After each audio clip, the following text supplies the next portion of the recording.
Hi guys, today I will show you how to recharge on Paytm. First you want to take Paytm.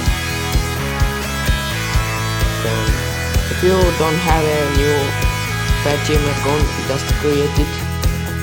I have already created it. So after that you can have like this.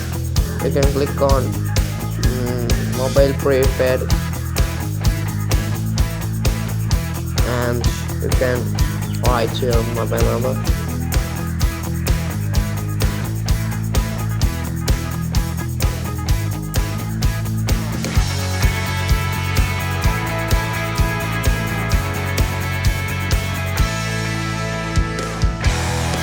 Then you can take that. This will recharge. For fast forward, you can click here.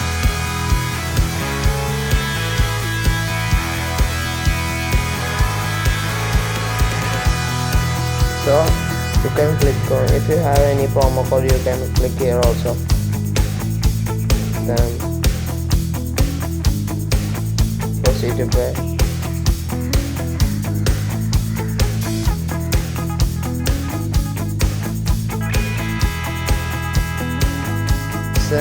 Then you can write all the details of your payment. After that, from the number associated with your bank account, you will have a OTP. Just type that OTP. Then you will show your recharge as success. So thank you for watching. Don't forget to subscribe and like. Share this video if you think it is useful.